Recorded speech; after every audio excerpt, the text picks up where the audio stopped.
What's going on, everyone? Data Report here for datareport.info with the pandemic update video for Monday, February 27th, 2023.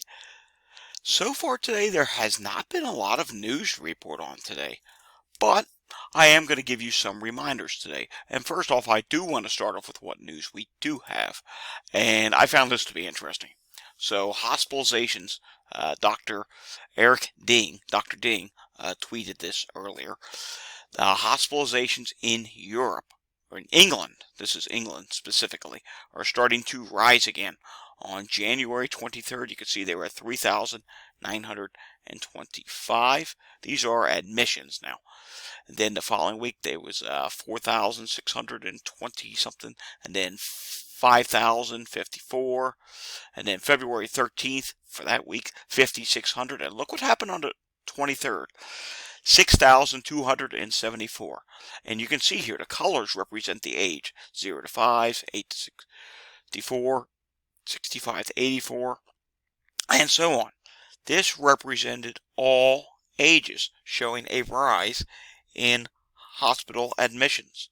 So it doesn't matter whether you're 85 plus or even down here to 18 to 64, and yeah, slightly in the 0 to 5 and 6 to 17 category as well.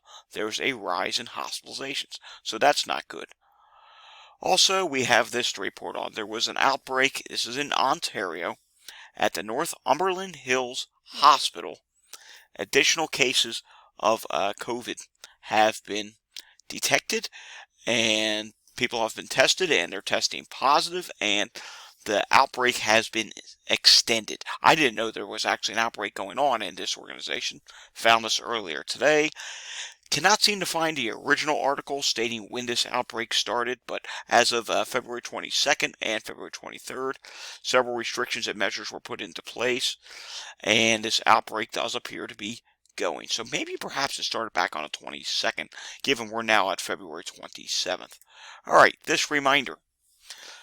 Most people who get long COVID usually start out with a mild case. So if you have a mild case of COVID and you're thinking, oh, it's fine, it's nothing major, wrong-o. It could turn into a case of long COVID. Do not dismiss your mild case. The second you test positive for COVID, get as much rest, get as much fluids as you possibly can, and if need be, start a course of Paxlovid or some other form of an antiviral treatment. Alright, moving on to today's data. Looks like we did get an update in wastewater data, so I may be doing a full wastewater update video tomorrow, but just a brief overlook here. We can see that up in northern New England, Maine, things are still rising. Those western New York wastewater sites that had all the red, they're gone now. That's just replaced with a bunch of gray, meaning they did not report. And take a look at the Great Lakes region. There is a huge clustering now of orange to red, so especially Ohio. Cases are likely rising in Ohio. Pennsylvania, low to some places not even reporting at all. Southeastern states, aside from North Carolina and South Carolina, for the most part are low. I would also add Alabama into that list. Utah is still high, and we do have some coastal areas of California that's high as well. And taking a look up here at Washington State, for the most part, the state is in the moderate levels of COVID. Take a look at the CDC transmission map. 1,764 counties are in high transmission. 777 are in substantial transmission, 502 are in moderate, and 179 are in low. The latest variant proportions are as follows. XBB.1.5, 85%, BQ.1.1, 9.4%, BQ.1, 2.6%, XBB, 1.2%. Moving on to New York State, we have some good news to report out of New York State. This may just be a one-day thing, we'll have to wait and see, but for the first time in I honestly don't know how long, New York State 24-hour cases were below 1,000. That's right, for the prior day, 985 cases. Now I get it. Stop before you even put it in the comments. I know, they don't add at-home tests. But you know what? This is some good news to actually see the total overall count below 1,000. The positivity is also dropped 2.4%, which is well below the 7-8 average of 3.3%, which continues to drop. More good news, hospitalizations really dropped today. So on the previous update, it was 1,945 with 217 in the ICU. Look at today. 1,850 hospitalized and 192 people in the ICU. So that's a significant drop as well. Moving on to Walgreens. We continue to see farther north in New England. Maine, Vermont, and New Hampshire continue to worsen in terms of positivity. Maine is at 39.7%. The prior week was 30.6%. That's a 9.1% difference. That might be ever so slightly better than yesterday, but now we added New Hampshire into the picture, which New Hampshire really wasn't in the picture the other day. So New Hampshire's now at 31.3%, prior week 22.2%. That's up 9%. And testing is almost about flat week over week. You can see on the chart here, if I do zoom this in, which I will, you can see on the chart just a quick rise all of a sudden in New Hampshire. Vermont is at 38.1%. The prior week was 31.3%. That's up 6.8%. 21 tests this week, 16 last week, and New Jersey has now turned red. Check this out. New Jersey, 27.5 last week.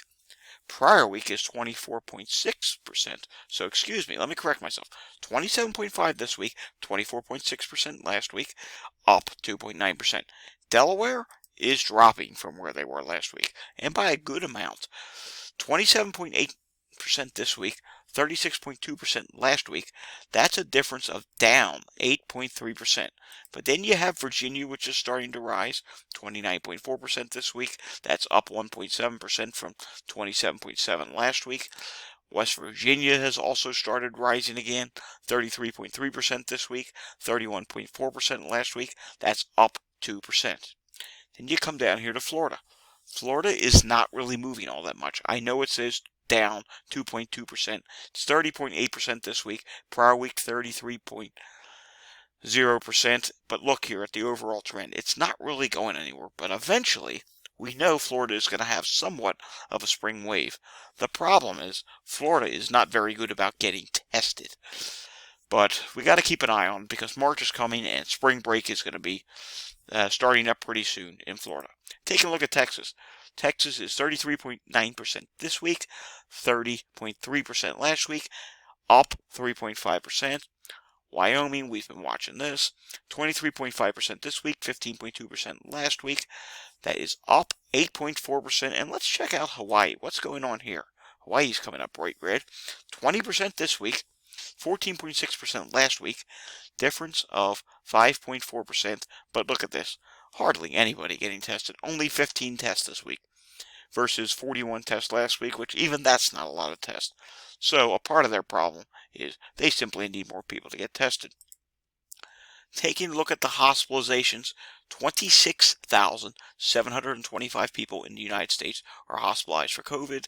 Nationally, 3,367 people are in the ICU. No updates on deaths today. Just a reminder, last week had 2,471 deaths. That is down from the previous week, but it's still far too high. Taking a look at some international COVID numbers. Remember before we reported on England having increased hospitalizations? Well, we are starting to see some cases continue to rise in more places. Germany up 14% on cases, down 1% on deaths. Taiwan down 14% on cases, down 18% on deaths. Japan down 34% on cases, down 41% on deaths. Austria up 14% on cases. Brazil down 39% on cases, up 138% on deaths still. I think they are weekly updates now, so we'll probably get that sometime later this week. France up 8% on cases. Still down on deaths. We'll have to see if that holds. Italy down 39% on cases, down 53% on deaths. But then you come down here to Poland. Poland is up 51% on cases, down 11% on deaths for now. That could eventually change. And 14,948 cases in the last 7 days, and 10,590 in the preceding 7 days. Chile up 33% on cases, not up on deaths yet. Their deaths are still down. Taking a look here at New Zealand, their cases are actually up now 9%, and their deaths are up 46%. We'll do a few more here. Belgium is down 35% on cases. Spain is actually dropping now, 26% on cases. Romania, they're up 29% on cases. Israel is up 9% on cases. Moldova is up 112% on cases, plus up 43% on deaths. Now, they don't have very big death numbers. 10 this week, 7 last week, but their cases, that's a pretty big increase. 2,834 cases this 7 days. In the preceding 7 days, 1,338. And if we continue on here, we'll just do a few more. Iran is up 34% on cases. India, look at this. We haven't talked about India rising in a real long time. Up 39%. 1,165 in the last 7 days. 837 in the preceding 7 days. And look at this. Just 9 deaths and 8 deaths in the previous 7 days. 13% increase. They don't get a whole lot of deaths. And for some reason, they have mastered preventing deaths in India. I don't know how. Maybe it's an undercount. Because remember, there's 1.4 billion people that live in India. So to just have 9 deaths, that is remarkable. Alrighty, that does it for today's pandemic update video. We'll have another one of these again tomorrow, as we do this every day. And if you find our information on my channel to be informal to you, or if you learn something, or maybe I'm keeping you informed about the pandemic and keeping you safe, give me a thumbs up and subscribe down below. Hit that subscribe button so you know when I'll do my next video on the channel. And until that next video, stay safe, everyone.